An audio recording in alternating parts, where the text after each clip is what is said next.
Hey guys, আসসালামু আলাইকুম, welcome to another day of Ramadan 2K26। আর আজকে দেখো আমাদের আলু কাটা করে চপ বানিয়েছিল।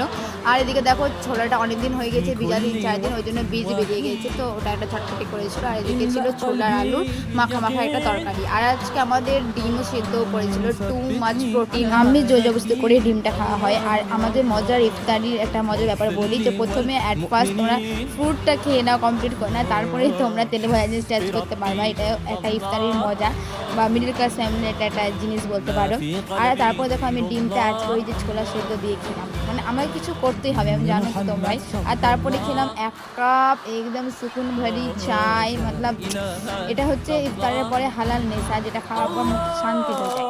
এই যে এই ভুজিয়াটা মানে সেও ভাজাটা আমি 1 মাস আগে হয়তো কিনেছি, মানে ওই যে কলেজ যাওয়ার সময় বাসে আমাদের ফুলতলা বাস স্ট্যান্ড থেকে কিনেছিলাম। এখনও আমার ব্যাগে ভরা ছিল, আজকে আমার এখনই মনে পড়লো, ওই জন্য ব্যাগ থেকে বের করলাম। এখন এই রোজ ইফতার করা হয়ে গেছে, এখন এটার নামাজ কমপ্লিট আমাদের তারাবি, এখন এটা খাবো। চলো।